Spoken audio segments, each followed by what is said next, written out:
Acentuação. Bom, a acentuação é um daqueles problemas que a gente sempre enfrenta quando estamos fazendo a redação, né? Então, pontuação é um grande problema, acentuação também. Então, o que nós vamos fazer, na verdade, é uma grande revisão, tá certo?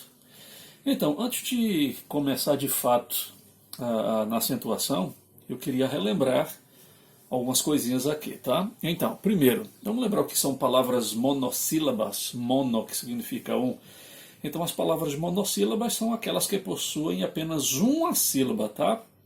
Então, quando você diz pá, pé, nó, tu, par, vez, então isso é só uma sílaba. Então, são chamadas de monossílabos.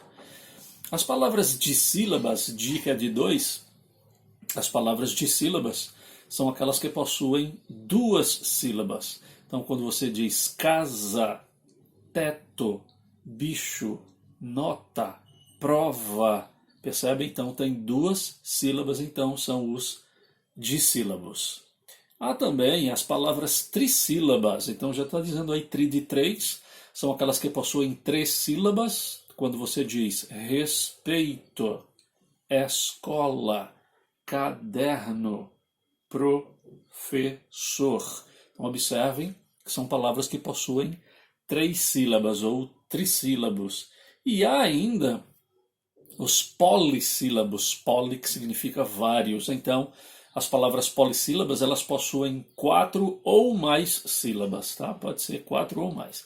Então, quando você diz telefone, faculdade, apostila, então você vê aí quatro sílabas. Mas olha, desesperadamente. Então você percebe que pode ter mais de quatro, tá? Então são os polissílabos. Tudo bem? Foi só para a gente lembrar.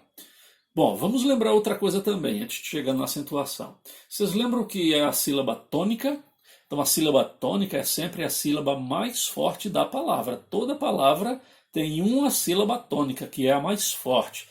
As outras sílabas são chamadas de átonas, tá? Então, sílaba tônica é a sílaba forte. Sílaba átona é aquela sílaba mais fraca. Bom, quando a gente fala de acento, então lembre-se o seguinte. Existe o acento prosódico. E o que é o acento prosódico? É aquele que aparece em todas as palavras que possuem duas ou mais sílabas, tá? Todas as palavras possuem acento prosódico. Tá, mas o que é acento prosódico? É aquele acento que não é gráfico, é aquele acento que não precisa de nenhuma sinalização, tá? Mas você sabe que ele tem. Quando você diz primeiro, opa, então você sabe que esse mei é a sílaba mais forte, né? Esse é um acento prosódico. Vento, então você sabe que ven é a sílaba mais forte, é o acento prosódico.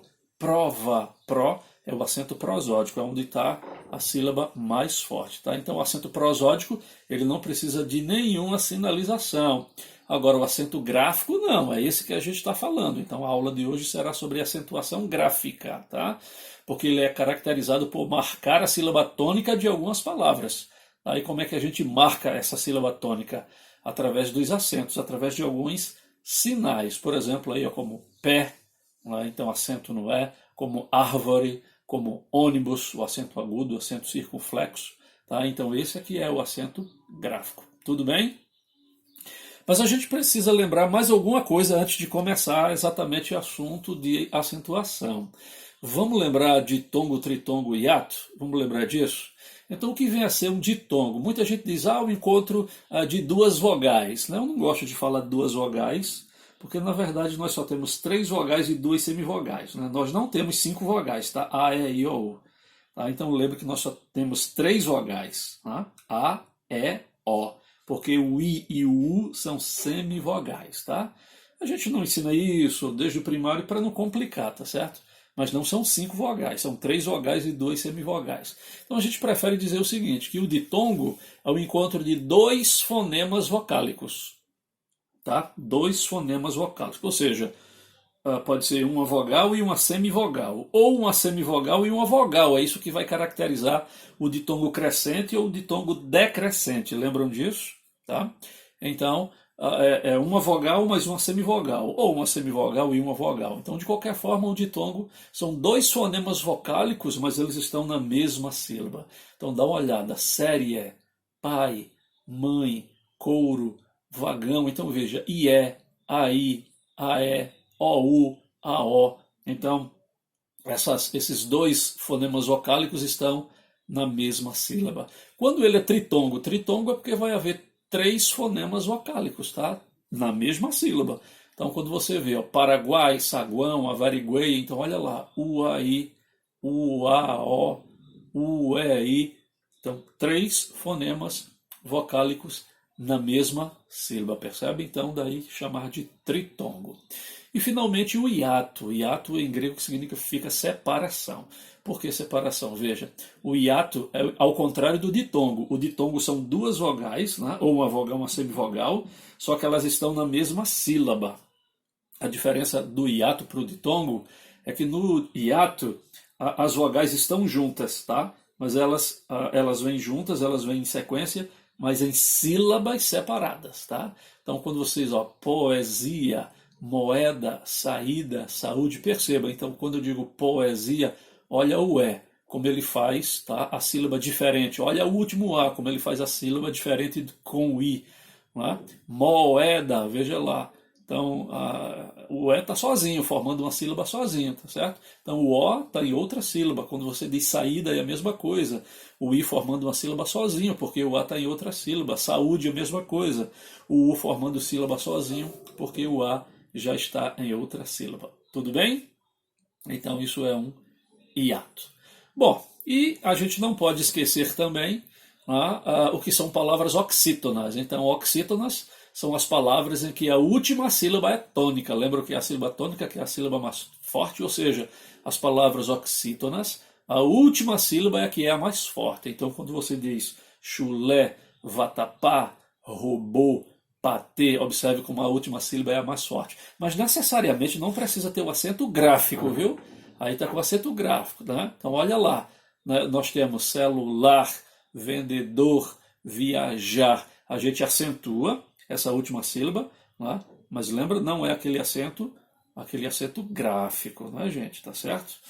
Mas a gente sabe que é a sílaba mais forte, são essas últimas, palavras oxítonas. As palavras, opa, pulou aqui, as palavras paroxítonas, a sílaba mais forte é a penúltima. Então, quando você diz cônsul, ímpar, planta, carteira, perceba, qual é a sílaba mais forte?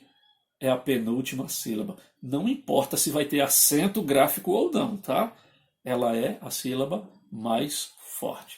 E, finalmente, as palavras proparoxítonas. Essas aí, a antepenúltima é que é a sílaba mais forte, tá? Árvore, acadêmico, hidráulico, propósito, percebeu? A antepenúltima é que é a sílaba mais forte, por isso ela é proparoxítona. Tudo bem? Bom, e os acentos que nós temos? O acento agudo, né? O acento agudo, que já está dizendo, é aquele acento de parar, ambíguo, saúde, vintém, né? Ele vai cair nesse A, I e U principalmente. E às vezes no E, quando ele vem seguido da sequência em, né? Como vintém, alguém, tá certo? É o acento agudo, ele é viradinho para a direita, né? Agora, existe o acento grave, aquele que é viradinho para a esquerda. Esse acento grave você só vai utilizar ele quando você estiver se referindo à crase, né? Lembra que a crase é a união da preposição com o artigo. Então, quando a preposição a se juntar com o artigo a, aí vai haver esse acento lá em cima mostrando que é a crase, é a junção da preposição com o artigo. Ou também em seus derivados, né? Nos pronomes derivados. A, as, aqueles, aquelas, ok? Então vem o acento grave. Existe o acento circunflexo, né, o chapeuzinho, ele vem sempre em cima do A, do E e do O. E é claro, eles vão representar sempre o timbre fechado. Né? Mês, bêbado, avô, tâmara, cântico. Tá? Então sempre aquele som fechado, o acento circunflexo. Nós temos o trema, tá? Na verdade o trema não é um acento, né? Não é considerado um acento, tá? É um sinal gráfico que ele foi abolido no Brasil. Tá? No Brasil não há mais o trema, né? Nem nos países falantes de língua portuguesa. Com a última reforma ortográfica, isso foi abolido e ficou apenas naqueles nomes estrangeiros em que já vem gravado com o trema, né? Então, nesses casos, ainda se deixa por se tratar de nomes próprios estrangeiros, mas nas palavras comuns, 50, quinquênio, linguiça, né, que tinha aquele trema, isso não existe mais na língua portuguesa. Tem ainda o tio, que também não é um acento, é um sinal gráfico, o tio. Tá? Então a gente sabe que esse tio normalmente é usado ou no A ou no O, e ele serve para nasalar, dar aquele som nasal. Mão, pulmões, manhã, né? Serve para mostrar a gente que aquele som é nasalado. E por fim, o cedilha, né? É empregado em outras línguas também, mas aqui no nosso caso, no português, ele vem sempre entre das letras A, O e U e tem o mesmo som que S ou SS, né? Taça, março, ação e açude, né? Então esses são os acentos e os sinais gráficos utilizados na língua portuguesa. Tudo bem? Vamos então para a acentuação como é importante. Dá uma olhada, gente, é importante. Então eu tenho aqui 3 orações e que perceba, o acento, ele dá a diferença da palavra. Uma coisa é você dizer, Maria é uma criança muito sábia. Olha lá o acento, tá vendo? Sábia. Outra coisa é você dizer, Júlia não sabia nada sobre o assunto. Agora não é mais sábia, é sabia. E outra coisa é você dizer, o sabiá tem um canto muito lindo. Perceberam? Então nós colocamos aí acento, né, para a gente marcar a entonação dessa palavra. E veja que em cada uma marcação, que em cada uma entonação, a palavra veio com um sentido diferente. Então, gente, acentuação em uma palavra pode sim comprometer o significado dela. Estão percebendo? Muito bem. Então, vamos às regras de acentuação. Então, primeiro são os monossílabos tônicos. Lembra monossílabos, né? Só tem uma sílaba. Então, acentuam-se graficamente os que são terminados em A, E, I, O. Ou no seu plural, né? Então, vamos ver. Em A, por exemplo, quando eu digo chá, má, pá, lá. Então, perceba, são acentuados. Ou no seu plural, os chás, né? As garotas más, né? Cadê as pás? Em E também, como pé ou pés, vê ou vês, fé. Eu vou dar ré no carro, então ré, veja lá, acentuado. E também com O, né? Só ou sóis, pois, nó ou nós, pó, dó. Então vejam que no caso de A, E, O, esses monossílabos são acentuados, lembrando que esse é o acento agudo, não é? Os monossílabos tônicos formados por ditongos abertos, tá? Aquele de el e de oi vai receber esse acento também. Tá? Olha lá, céu, véu, réu, dói, oi, independente se vier no singular ou no plural, tá? Como céus, véus, então não tem problema. Então, esses ditongos também vêm com o acento agudo, ok? Vamos ver as palavras oxítonas. Lembra das oxítonas? Professor, aquela que a sílaba mais forte é a última, né? Perfeito. Vamos ver então. Recebem o acento agudo as palavras oxítonas terminadas em vogais tônicas abertas. É o A, E e o O, tá certo? Agora, elas podem vir no plural ou não, ou seja, vem seguida de S ou não, tá? Então lembre, A, E e O. Essas oxítonas vão receber o acento agudo. Em A, por exemplo, sofá, está, vatapá, olá, já, ou no plural, né? Sofás, maracujás, eu estou, tu estás, lembra do estás, aí é o verbo. Se terminar em E também, lembra? Até, olé, café, beber, você, né? Não recebe, aí não é o circunflexo, aí já é, perdão, não é o agudo, é o circunflexo, né? Como beber, como você, mas é acentuado, né? Observe, mesmo se vier no plural, pés, cafés, vocês, bebeis. E também os terminados em O, como avó ou avô, só ou sós, dominó, dominós, paletó, paletóis, tá? Então, essas oxítonas em A, E, O, no singular ou no plural, então eles têm o acento, né? Vejam aí que aí você vai ter que saber se é o acento agudo ou o acento circunflexo. Recebem acento as palavras oxítonas com mais de uma sílaba terminadas no ditongo nasal em ou ens, tá? Então isso é comum também. Então se termina em ou ens também recebe acento. Por exemplo, acém, arém, porém, também, armazém, ou no plural, aréns, armazéns e parabéns, ok? Então perceba lá o plural.